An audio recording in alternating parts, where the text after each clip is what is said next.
सभी भाइयों को संजय मानो की तरफ से शक्तिमान है भाई। भाइयों, आप यह एक कुछ तस्वीरें देखिए। आज मैं मार्केट में गया था, एक शख्स नौजवान इस तरफ से तख्ती लगाए हुए पीछे एक पेड़ का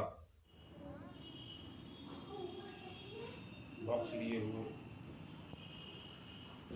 जनता को यह संदेश देने का प्रयास कर रहा है कि पेड़ बचाओ, पेड़ लगाओ, वरना भविष्य में कुछ इस तरह से हम सबके साथ होने वाला है। होने वाला नहीं है भाई, ये हो रहा है।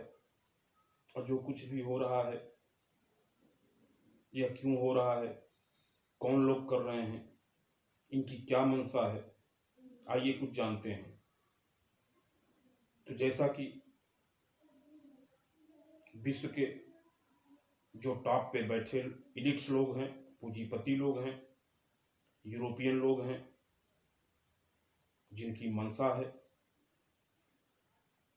कि आने वाले भविष्य में इस धरती के मानव को खत्म किया जाए। क्यों? क्योंकि इस धरती पे रहने वाला गरीब इंसान इनके नज़र में एक ऐसा प्राणी बन चुका है जो शायद इनके जीवन के लिए खतरा बन चुका है। इन पूंजीपतियों का, इन साइंटिस्टों का, इन वैज्ञानिकों का कहना है, इन पढ़े लिखे लोगों का कहना है कि ग्लोबल वार्मिंग बढ़ रही है। ग्लोबल वार्मिंग बढ़ने का सबसे बड़ा कारण यह इंसान है, जो कार्बन डाइऑक्साइड छोड़ रहा है भारी मात्रा में। यह कार्बन डाइऑक्साइड ग्लोबल वार्मिंग का मुख्य कारण है और पर्यावरण को ये दूषित कर रहे हैं।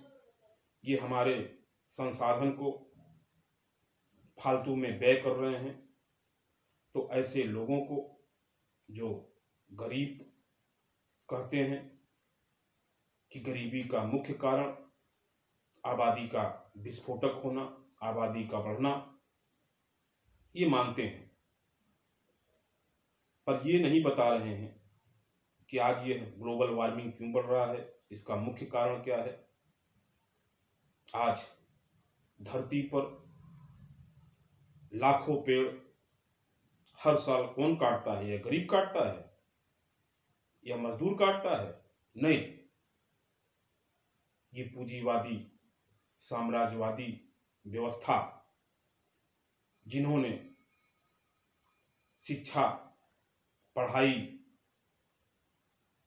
के नाम पर कागज बनाने का जो खेल है, तो कागज कैसे बनता है? इन्हीं पेड़ों से। रोज पूरी दुनिया भर में कितना पेड़ काटे जा रहे हैं, इसका आंकड़ा आम आदमी को नहीं पता। तो ये पेड़ काट काट कर बड़े बड़े जंगलों को खाली कर दे रहे हैं। जो कार्बन डाइऑक्साइड इंसानों द्वारा छोड़ा गया, उसको वह लेते हैं और इंसानों के लिए ऑक्सीजन प्रदान करते हैं। तो ऑक्सीजन ही जीवन है इस धरती पर। तो ऑक्सीजन आज लेने के लिए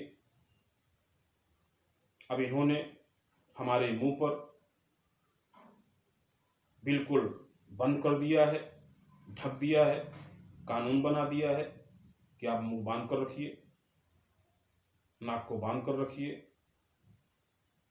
तो भाइयों, आप विचार करिए, जो शुद्ध ऑक्सीजन हमारे शरीर को मिलना चाहिए, हमारे शरीर के ऑर्गन्स को मिलना चाहिए, वो नहीं मिल रहा है।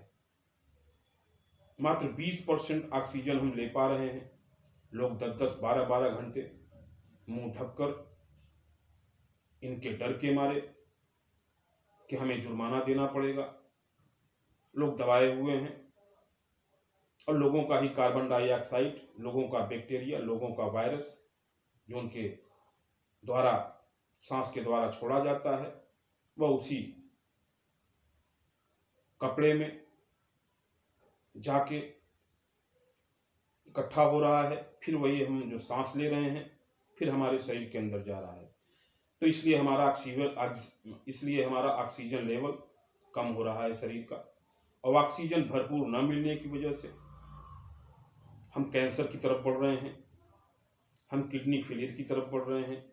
हमारे ऐसे बहुत सारे बॉडी के जो पार्ट्स हैं वो ऑक्सीजन की पूर्ति जब नहीं होगी सुचारू रूप से तो हम बीमार होंगे, और बीमार होकर फिर इन्हीं डॉक्टरों के पास, इन्हीं वैज्ञानिकों के पास जाएंगे और अपने जीवन भर की मेहनत की कमाई वहाँ इनको आसानी से हम देकर चले आएंगे, क्योंकि ये अपने को भगवान कहते हैं कि धरती का भगवान डॉक्टर है।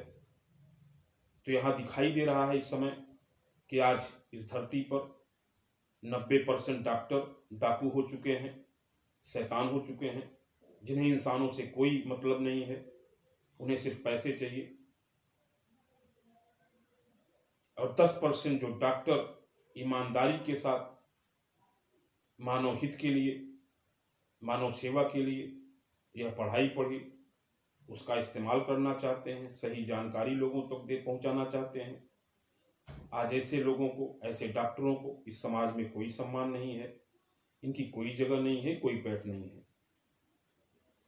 आज जिस षड्यंत्र का शिकार यह दुनिया का मानव हो चुका है, अनजान है लोग, दुनिया की तो नहीं पर अपने देश भारत की बात करूंगा, जहां हम सब रहते हैं। 139-40 करोड़ की आबादी में अभी शायद 38 लोग भी सही रूप से इस षड्यंत्र के बारे में लोगों को नहीं जगा पा रहे हैं, या जो भी लोग आज इस देश के अंदर, मानो भाई, देश के अंदर अलग अलग राज्यों से बहुत सारे ऐसे लोग हैं, जैसे डॉक्टर विश्वरूप राय चौधरी, वो मानव हित में काम कर रहे हैं, डॉक्टर तरुण कोठारी जी, डॉक्टर विलास जगदले जी, इस तरह से बहुत सारे डॉक्टर आज लोगों को जगा रहे हैं कि भाई जागो, यह जो भी षड्यंत्रकारी महामारी का शिकार पूरा दुनिया हुआ है, यह एक सोचा समझा एक चाल है। क्योंकि यह लोग जो पूंजीपति लोग हैं, जो दुनिया के टॉप पे बैठे लोग हैं, यह लोग अपने विज्ञान के माध्यम से, अपने पूंजी के माध्यम से, पहले सोने के माध्यम से इन्होंने अपना कारोबार शुरू किया, फिर उसको कागज में परिवर्तित किया, बड़े बड़े तेलों के व्यापार इन्होंने किया। उस तेल के माध्यम से जहां पहले खेतों में ट्रैक्टर का इस्तेमाल नहीं होता था, पहले के लोग हल चला के खेती करते थे, फिर ट्रैक्टर आया, चलने के लिए साइकिल की जगह मोटरसाइकिल आया, धीरे धीरे ऐसे तमाम से मशीनरी तैयार हो गए दुनिया के अंदर जो इन तेलों से चलते हैं। यह तेल जो पर्यावरण को दूषित कर रहा है, ऊपर आसमान में हजारों हजार हवाई जहाज फ्लाइट चल रहे हैं हर देशों में यातायात करने के लिए, वहाँ ऊपर कितना प्रदूषण हो रहा है, इसके लिए ये लोग नहीं बात करते। तो अब ये लोग जो कर रहे हैं इस पे बहुत अच्छी जानकारी हमारे मुकेश भाई, एक क्रांतिकारी व्यक्ति, वो भी लगे हुए हैं समाज को जगाने के लिए, समाज को एक करने के लिए कि भैया इनके षड्यंत्र को समझो। अब यह अपने जीने के लिए हम आम इंसानों को, हम आम गरीब जिन्हें कहे तो गरीब बनाया किसने? इन्हीं लोगों ने, अपने पैसे के बल पे। तो ये लोग, इनकी जो मंशा है वो बहुत खतरनाक है। भाइयों, आप जागिए, अपने परिवार को जगाइए, अपने आसपास को लोगों को जगाइए, क्योंकि इस षड्यंत्रकारी, महामारी, विनाशकारी मानव इतिहास में अभी तक नहीं हुआ जो हो रहा है।